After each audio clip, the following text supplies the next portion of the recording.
In this lecture, Professor aka Namalhack introduces the anti-competitive behaviors in a market and shows under what conditions vertical and horizontal agreements, mergers, public restrictions, or abuse of dominance can be labeled as anti-competitive. So let me present my screen for a second. When it is a law, it has to be defined properly. And if it is not defined properly, there is a possibility of injustice. So in law, one of the fundamental criteria is the definition has to be very clear. You should know what you talk about it. And you should have a proof in order to punish someone. So it's a legal issue. Competition law, the objective is very simple, that if in a market, some rules, some kind of an action of any player, any agent is restricting competition, and economic theory we have understood that competition means lowering the price eventually to the bottom of the average cost curve. Remember, in a competitive market, the price is the lowest. Everyone earns normal profit, which means no one is earning supernormal profit. So the idea of the government is that if that is what we target, we should actually try to see how competition is prohibited by different business practices. And one of the practices is anti-competitive agreements. It says here, agreements that have as their objective or effect restriction of competition. So remember, it's not an agreement as such is not illegal. We can always have agreements. We can always say, look, my objective is that I want you to sell my products in your shop. So I give you, and a lot of examples exist. So I give you an Igloo, for example, ice cream shop, and I say, look, I give you a refrigerator, and I said, you can only sell Igloo ice cream in this shop. Okay? And you cannot sell anything else because I'm giving you a refrigerator free.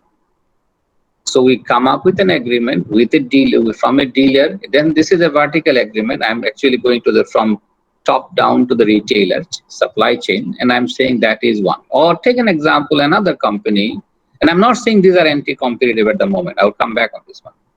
Taking another example, let's say Arlong, and I'm saying that maybe Arlong should has a design and train people for some kind of a clothing design, and told them that you cannot supply to anyone else. Now, you might say this is perfect.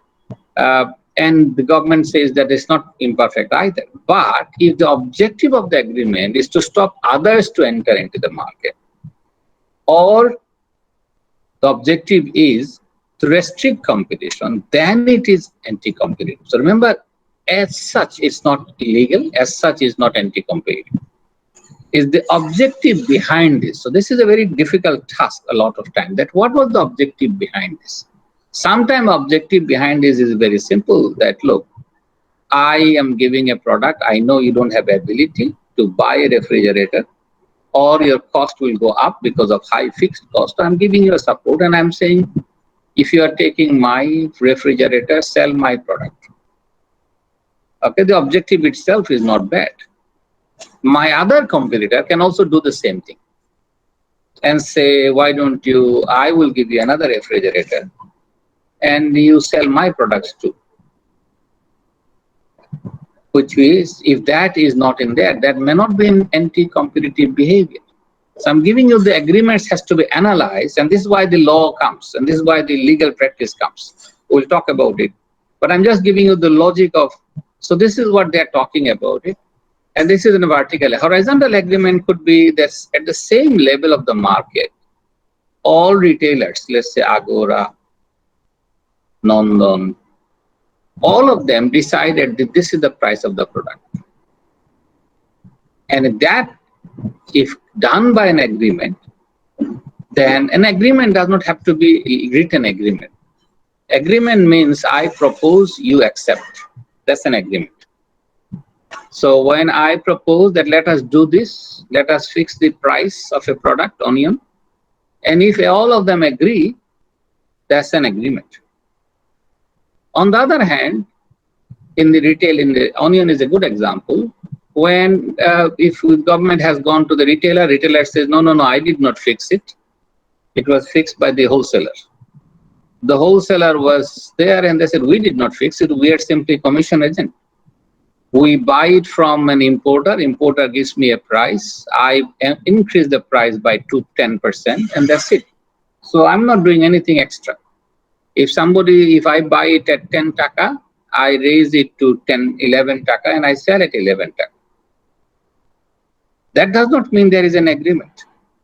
That is the biggest problem that you and I see in the market, that when people talk about it. So, for example, if someone says, let's say, onion supplier says, look, I get it from an importer. I don't produce it. Importer gives me a price. And that price, I have to make a business out of it. So I may add that to that price 10%. My cost. Am I price fixing? So it's not the way that newspaper is presenting. So remember the agreement. This is what they all issues will come back and they say, okay, let me explain this properly. I am saying that, and this is what actually onion suppliers are saying. Look, all I do, I add a service charge. And service charge is my storage, is my business, remember transportation. So if I buy something at a price, I bring it from the port to my wholesale market. Wholesaler is saying, I send it to the retailer. Retailer is saying, so where is the agreement? So a lot of time, what you see in the newspaper probably does not qualify as an agreement because they have not agreed on fixing a price. All they're saying, look, you expect me to sell, and so that's what happened to potato yesterday. That potato wholesaler says, sorry, I cannot sell the price. One of the wholesalers says that the fine was 50,000 taka. It will take for me 3 months to get this 50,000 taka out of, because it's a highly competitive market. I buy potato and I sell potato. Meanwhile, I take 10%. And the moment you are fining me for taking that 10%, why should I do a business if you don't? So they said, I'm not going to sell potato anymore. So you realize that if you don't understand competition properly, and if you take a behavior any behavior as an abusive behavior, as a behavior of anti-competition, that's not the behavior. It's the intention behind the behavior that is important. We will discuss all of them, but I'm giving you the logic that how it should be looked into. Don't look into the way. So we should ask, and that's what the issue that will come back. That people have to, otherwise, everyone said, oh, that's what newspaper report always say, there is a syndicate. Answer is how the market is designed. Almost rice market, potato market, onion market, all of them are designed as a markup pricing. What is a markup pricing? I buy at a price, I sell at a difference of a price, and difference is fixed. Technically, they are commission agents. So where is the anti-competitive agreements? You do not expect a retailer to buy a product at 10 taka and sell at 2 taka. That market will not survive. So economist has to be understood. And this is where the difference between economist and others. Others will say the price is up. The question that will come back, say, look, you have to explain to me where is this agreement that has happened between us. And there may be an agreement. I'm not denying the fact that there is a possibility of agreement between them. And if these agreements exist, obviously we'll find out that the competition law is supposed to go after them. But I'm giving you an idea that agreement by itself not necessarily anti-competitive unless there is an intention of restriction in supply or increase in price. Abusive behavior. Now, obviously somebody can be a dominant firm. I'm not talking about a pure monopolist. But if I'm a dominant firm, I may use my strength in the market to stop others to enter into the market. So the market never become competitive. And if that's what I do, that means no competitor can enter into the market. And that basically means the market will not be able to be competitive, it will remain under control by 2 or 3 firms. May not be one monopoly, maybe 2, 3 firms. So let's say somebody wanted to enter into the mobile market, but dominant player said, look, I'm going to reduce the price to the extent that he cannot survive. Better example probably in Bangladesh was the cosmetic soap. For many, many years, certain farms, Unilever is a good example, maintained a dominant positions. And no one could enter into this market. Now, smaller farms tried to enter into the market, but they reduced the price. To such extent that I'm a big farm, I can reduce the price. And I don't mind losing 20 crores or 100 crores in 1 year, because if I kill my competitor, I will make this 100 crores next year because I can raise the price. So the dominant farm may have those behavior in their mindset. And if that's what they play, then small farms cannot enter into the market, and that creates anti-competitive behavior. So you can take an example of any company, anything. You say it could be cosmetic industry, it could be, for example, battery industry, Rohima Flows being a dominant player, which means not allowing others to enter. But that does not mean they have not entered. But if I play that game, now, that does not mean I cannot reduce the price. I can always reduce the price. Nothing wrong with reduction in price. If the target of reduction in the price is to stop someone to survive in the market, that is when it becomes abusive. So I'm trying to give you a logic that is not the behavior itself. What was the motivation behind it? And that's what we investigate. Remember, we're talking about this in forensic economics. So we have to actually go inside, not from the news itself. News itself is a news. But you have to prove that the target. So this is what they say, abusive behavior, for example, with substantial market power that enables to behave if it were a monopolist, and can also be condemned by this is what they're, if they behave like a monopolist, and that's what the Competition Commission's job is, to challenge them. Merger is an example that we'll come back on all of them, more details, but I'm just summarizing it for today's. Merger is like when I see a competitor and I decided to buy it out. It has nothing to do what is the condition of buying. I may decide to buy Airtel and kill it. That's a possibility. Many software company has been doing it. So, for example, Facebook has bought WhatsApp, right? They may keep it, they may kill it, and that's obviously you will see over time. For example, you might see over time, Messenger has taken over the role of WhatsApp, and they may eventually kill WhatsApp, or they may take it to a different market. See, the strategic game is playing. This kind of merger is actually to reduce competition.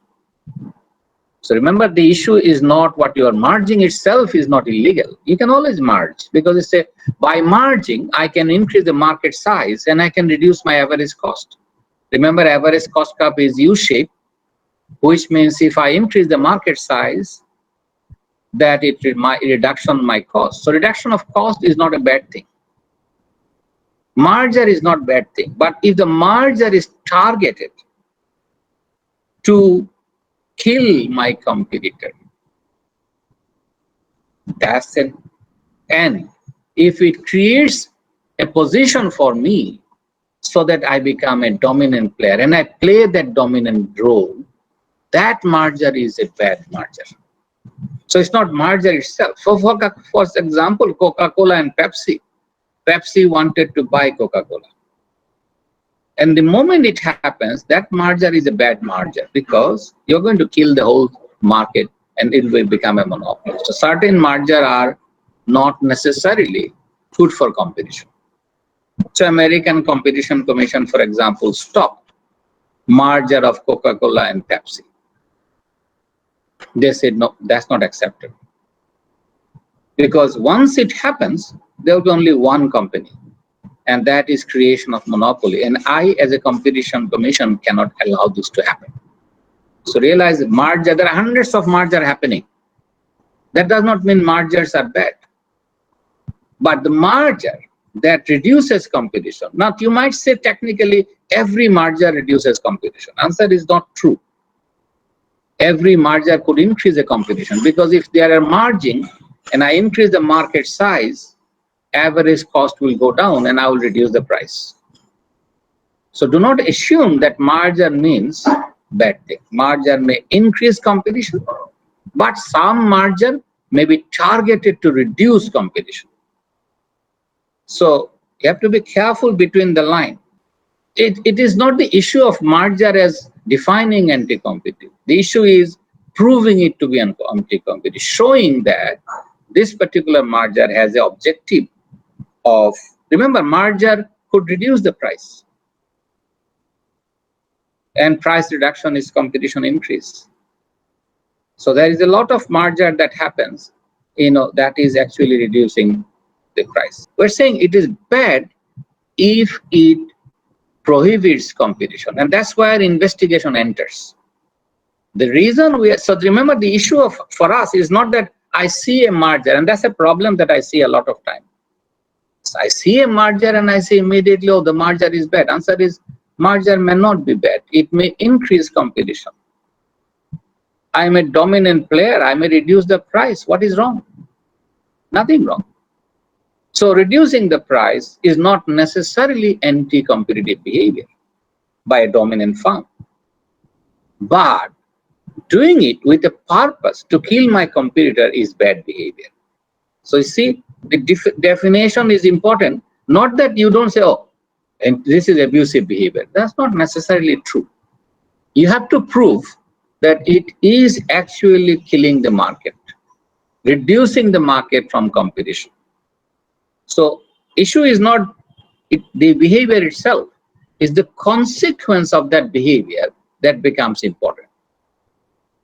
Owners association, bus owners association, is technically a cartel. What we're saying, that you cannot run a bus in my lane. But it is not necessarily a bad thing until we are saying, look, we're going to restrict the number of buses so that it becomes crowded. We're going to restrict the number of buses so that the prices, I can raise the price. So a lot of things that you see between the lines you have to understand. And that's what I'm trying to push in your mind, that, okay, you have to be careful about it. Is the behavior itself is not a behavior.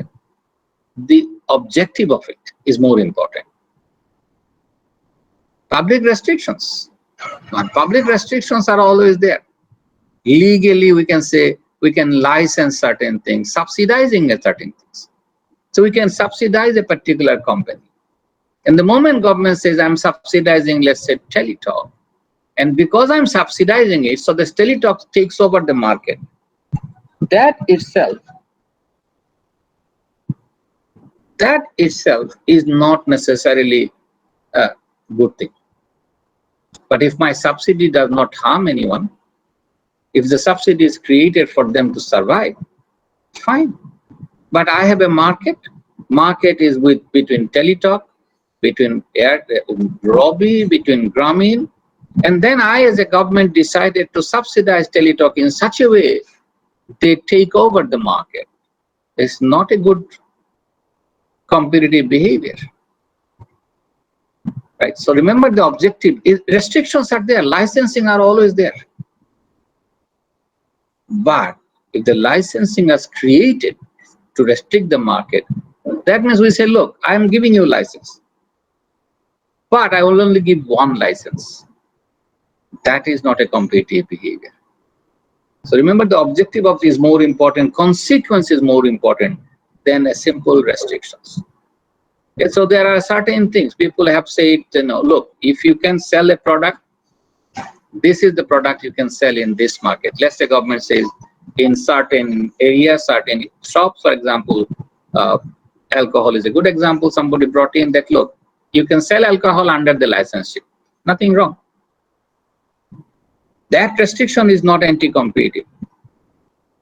However, if my objective of this restriction is to reduce competition, but I give 5 licenses, good enough.